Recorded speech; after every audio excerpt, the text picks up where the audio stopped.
Hey guys, it's Katja. So today I'm going to be doing my much awaited video, my Cleft Palate video.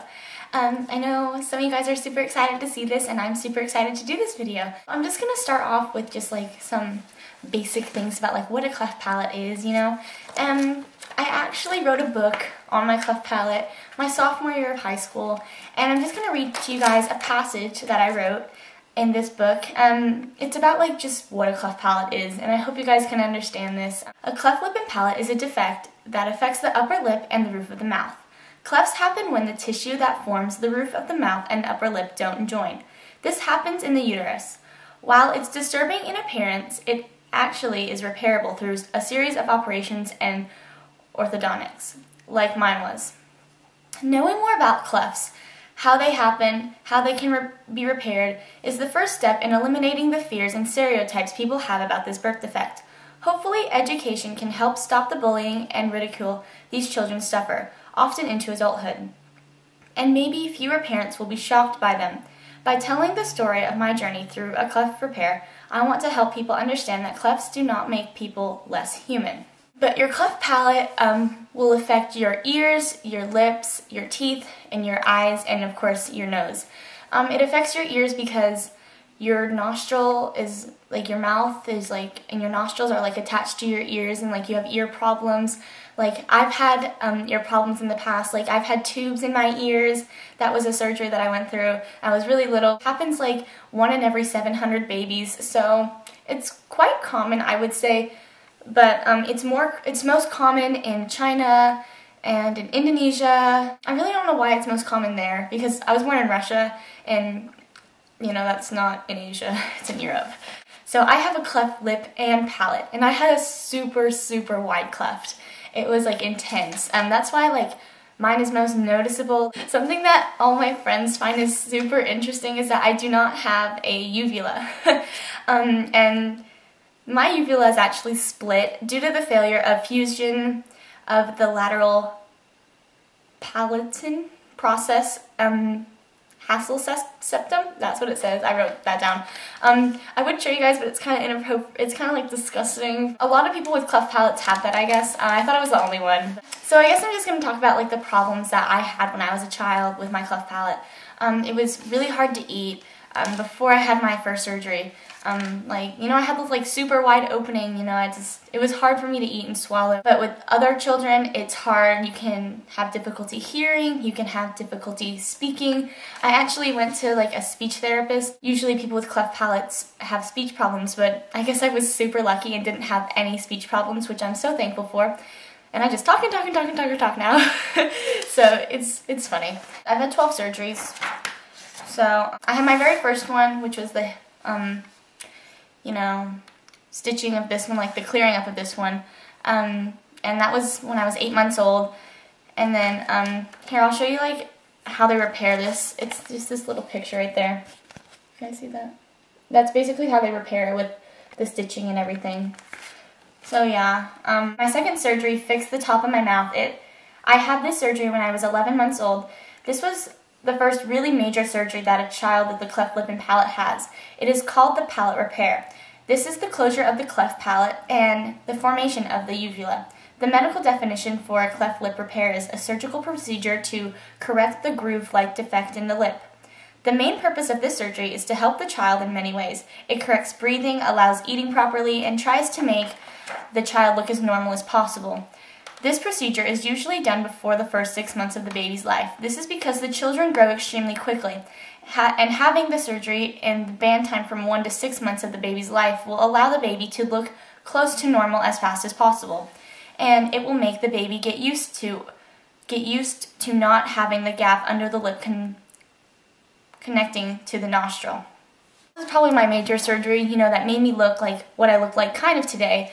I mean, I've had like tons of surgeries afterwards. Like I've had 2 nose jobs, I've had a bone in my hip taken out and placed into my mouth. I've had jaw surgery where they broke the lower 3/4 of my mouth, my jaw, and like moved it back because I used to have an underbite, which was terrible. I hated it.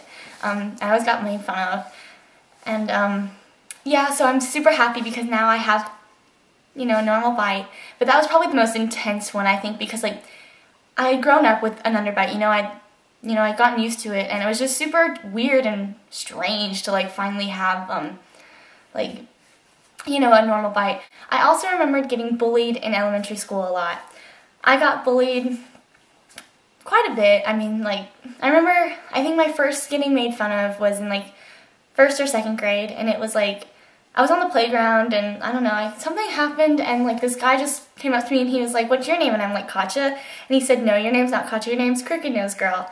And he started calling me that for like the rest of the year, and that like really hurt me, because like that was like the start of all the bullying that happened. And then it started to get better because I grew up in Indonesia, and like the kids knew that I was born with a cleft palate, and they didn't care. You know, they understood, kind of, not really, like they understood I was different. And then when I hit middle school, they started to like, of course, increase my bullying stuff. And then in high school, I lived in Azerbaijan for 3 years in my high school, and then I moved to Texas right now in my senior year. And actually, when I moved to Azerbaijan, I didn't get as much bullying, but I definitely got this one girl to bully me pretty hard, and it really sucked because like she was one of my friends, or was one of my friends, of course. I moved here to Texas, and it's definitely gone down. Like, I haven't gotten like any bullying, which is awesome. I just gotten a couple comments like, "Why are you born with a cleft palate?" Like, "I think that's so weird that you're born with a cleft palate." Like, it kind of freaks me out that you're born with a cleft palate. Like, that kind of like simple stuff. But I mean, I'm almost 18, you know, I'm used to it, and you know, it's just hard. It definitely is hard because I'm going to have like this cleft palate the rest of my life, and I'm going to have to answer the same questions the rest of my life. But being born with a cleft palate has definitely made me who I am today, just because of, you know, the stories that I have in like this book that's amazing. I love it. I'll read you this paragraph.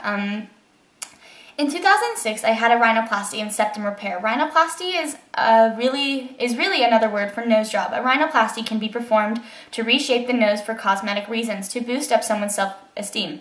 Also, a rhinoplasty can also be done to correct defects like a deviated septum, steaming from the cleft, and having a rhinoplasty will help with better breathing and also better self-esteem. A deviated septum means that a wall that divides two cavities in the nose. The septum is made of cartilage and divides the nose into two separate chambers, left and right. A deviated septum is an abnormal shape of the cartilage, which may cause problems with proper breathing or nasal discharge. I used to breathe with my mouth open because, you know, it was really hard for me to breathe at night. Just because like I was born with a cleft palate and I had like all this blockage and like disgusting cartilage up there. So the rhinoplasty really helped me, and like I breathe so much clearer now, except when I'm sick. I'm super happy with all my surgeries, and I'm so happy I'm finished. And what I do for makeup in general is like, well, first of all, it's super tough waking up in the morning and looking at myself in the mirror and seeing that I was born with a cleft palate, because I know I'm gonna have to cover it up. I basically put tons of concealer over it.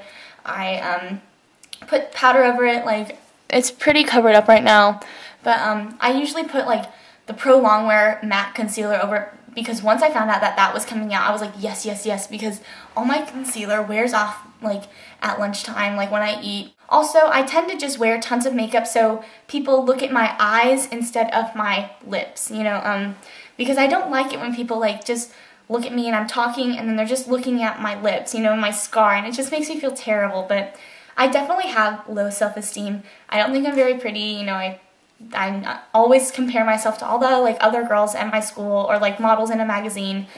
But I have really good people in my life, and they like keep encouraging me, like, "You're beautiful, Katja." Like, definitely being born with a cleft palate makes your self-esteem like drop down like 10 points. But I just want to tell people who are born with a cleft palate and who are watching that it definitely gets better as you get older if you're like a younger viewer. And if you're older, then you know, just keep living your life and don't let a cleft palate get in the way, because a cleft palate will make you who you are, and it'll make you have an extremely different view on life, and it'll make you different from the rest of the group out there. Because right now I'm applying for colleges, and me being born with a cleft palate is making my story more interesting and my essays more interesting than some other people who have just lived in like the same town their whole life. Because like I've lived around the world, you know, I've born with a cleft palate, I've been through 12 major surgeries, so that like definitely opens so many doors for me, you know, to go to college and go to the college that I want to go to. But yeah, it definitely gets better like as you get older. And thank you guys for watching my story on my cleft palate, and I'll talk to you guys soon. Bye!